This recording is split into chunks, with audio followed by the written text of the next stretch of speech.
Well, hello there, my friend. It's Tania Gabrielle, Wealth Astrologist. Welcome to Star Codes. This is the podcast where we look at an upcoming event in the stars and numbers. And as I'm recording this on October 31st, we are hours away from November, and you'll probably be watching this when November has already begun for you.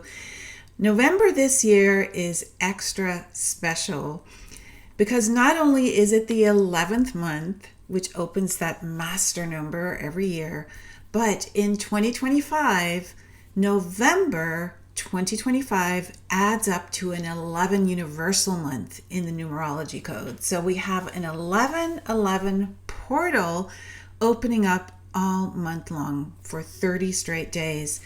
And in fact, on the 11th of November, we're going to have a triple 111111 code, which will be extra special.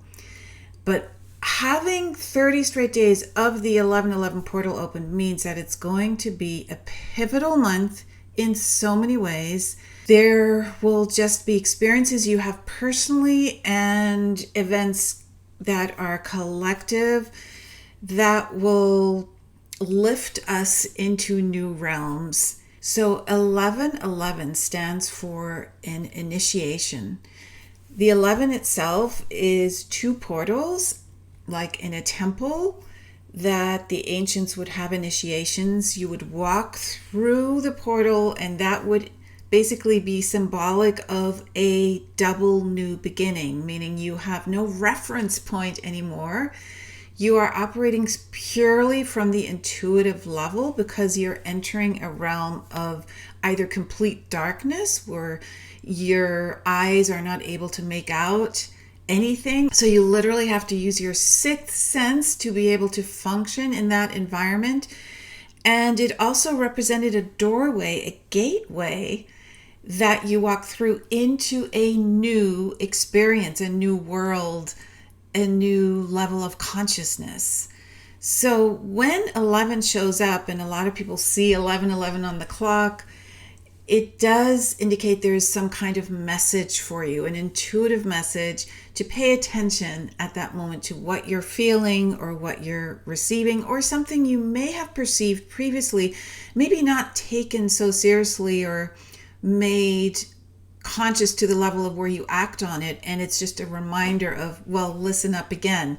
So 1111 can appear in many different ways, including when you look at antenna. They actually are symbolic of receiving data, receiving info, receiving frequency. So it's a frequency exchange or frequency reception from source, from your higher self.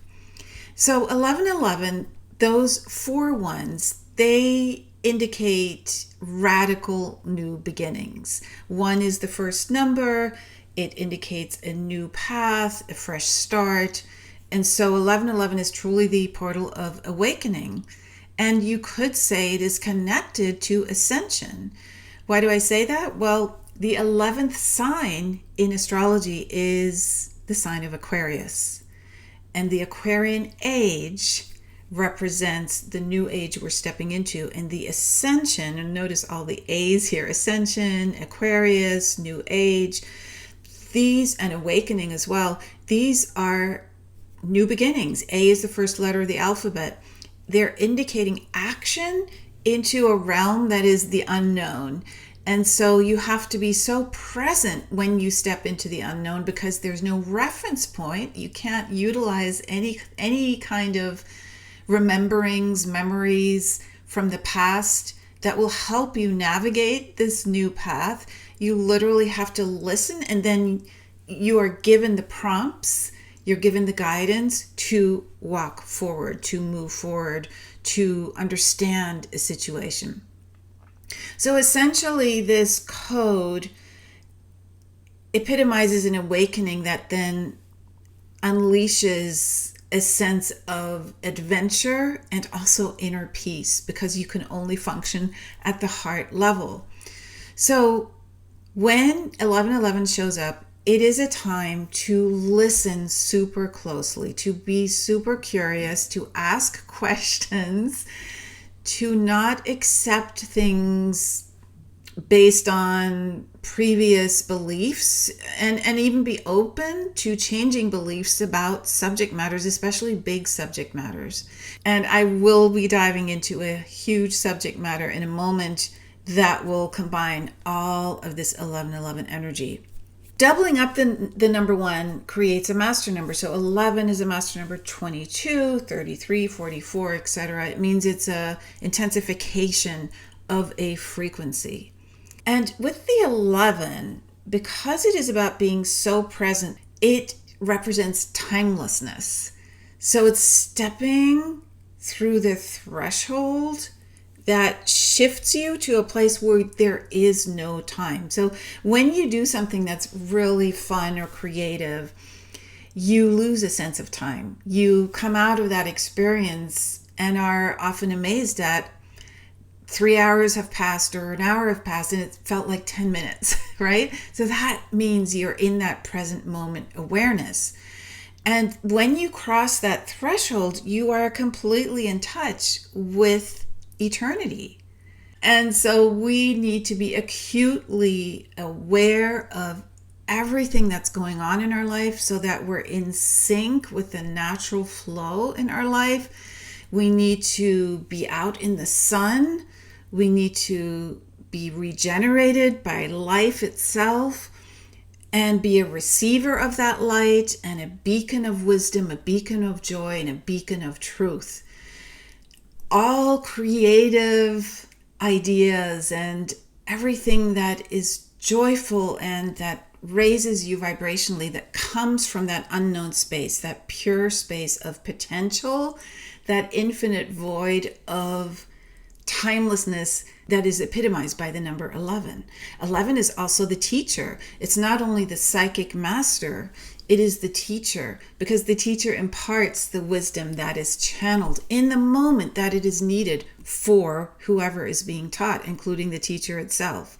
So 11 listens, and you can see by how 11 reduces to the number 2 that 11 relates as well to the other. It listens to the other. It makes it all one. 11 is, when it is at its highest expression, very patient, like the number 2. It channels inspiration, and it is very caring. And finally, 11 is the number of light. Light adds up to 29 in the Pythagorean system of numerology, and 2 plus 9 equals 11. So the electricity of the 11, which you will feel when the 1111 is active in November, the electricity of 11 can sometimes lead to a nervousness as well. So be aware of that. Now, I did mention Aquarius, the 11th sign. Aquarius rules the 11th house in astrology. This is the house of the collective, the house of the future, the house of inspiration, innovation, and those who are inventive, so futuristic. It can rule technology as well. It really does relate to using that energy for the good of the collective. Now, Pluto moved into Aquarius last November, a year ago, on the 19th of November, 2024. And Pluto was the first of the slow-moving planets to enter a new sign. And it was followed by Neptune, Uranus, Saturn, and Jupiter.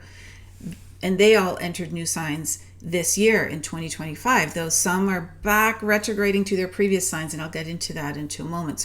But Pluto was the first planet last November to move and stay in its new sign, and it happens to be Aquarius, the 11th sign, the water bearer. So that is the symbol of Aquarius, and the water represents pouring the wisdom. So 11 is the wisdom itself, and Aquarius pours the wisdom, which is representative of water, one of the most rare, precious elements in the galaxy is water. And most of our planet is water. Most of our body is made up of water. So Aquarius is a very important sign. So Pluto moving into that sign for 20 years until 2044 is very, very important, indicating a major shift in itself. So now I'm going to move to another topic that will tie this 1111 together on a very different way. And that is 3i Atlas, which I know I've mentioned before, but there is more news, very recent news, even today, October 31st.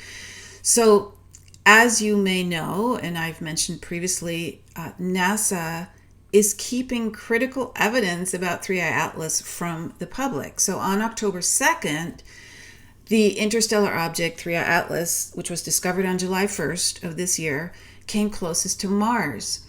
And NASA hasn't released any of the high-resolution photos that were taken on October 2nd aboard the Mars Reconnaissance Orbiter. And those are the highest resolution images that would be available if they had released them. And NASA states, of course, that it's prevented from doing so because of the US government shutdown. So it's has this scientific data. It's keeping critical evidence about 3i Atlas away from public view, and they could easily release the images to the scientists, to the astronomers. Now add to that, on October 29th, 3i Atlas came closest to the sun. And I did a whole video on this. It was a day that Mercury was trine to Neptune. They were both at 29 degrees, so it created a triple 29 code. Very, very important moment. 11, 11, 11, 29, 29, 29. So this is sort of a precursor to what could unfold in November. Now, that day when 3i Atlas came closest to the sun was releasing tremendous flares. And when it emerged from the sun on Thursday, October 30th, which was yesterday for me, the object was much brighter than expected, than it should have been as a comet. In fact, the object was bluer than the sun, according to scientists. It was more blue than the sun, and blue colors indicate very high temperatures. I know that goes against our idea of blue and red, but blue colors indicate very, very high temperatures.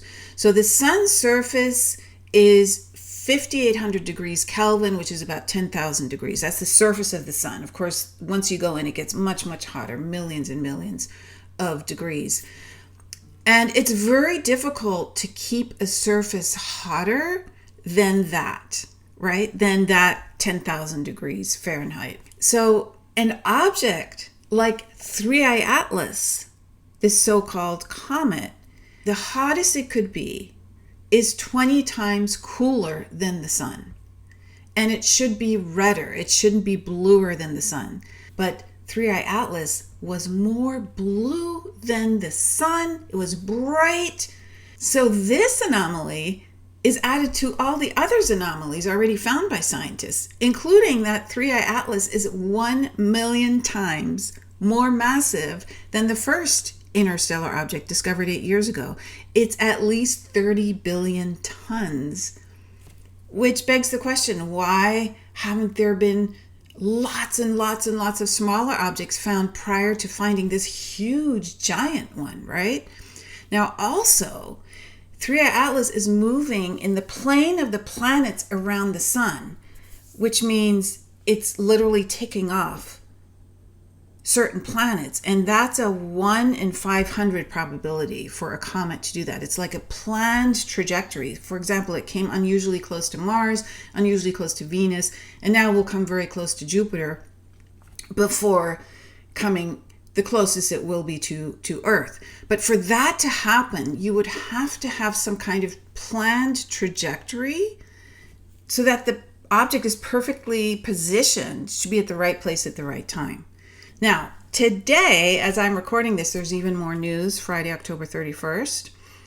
Today, scientists discovered that a non-gravitational acceleration was impacting the object. That means energy affecting 3i Atlas that is not related to gravity, which is the propulsion that's natural.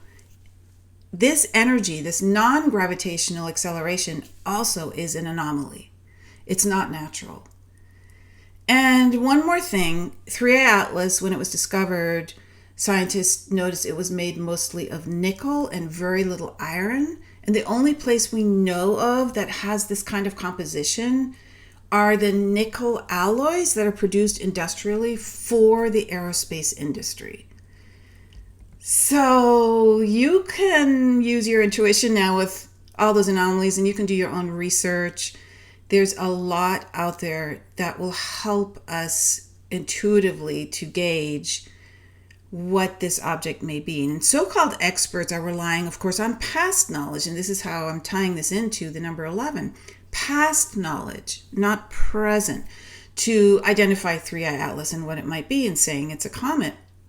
But this interstellar visitor with no previously observed attributes cannot be explained through the past, right? It requires that 11 intuition, those antennae we have that will tune us in to not ticking off pretty much anything that makes sense.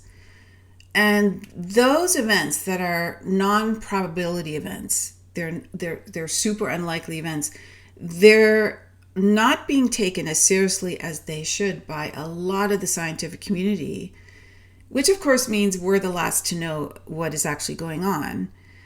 Now, 3i Atlas will be closest to Earth on December 19th. And that's a very special day. I'm going to go into that astrologically, what that actually means in a future podcast. But just keep your wits about you. Listen closely this month. There's so much more to come. It's literally just liftoff time as we move into 2026, which is going to have such a major event, a 12,000-year event.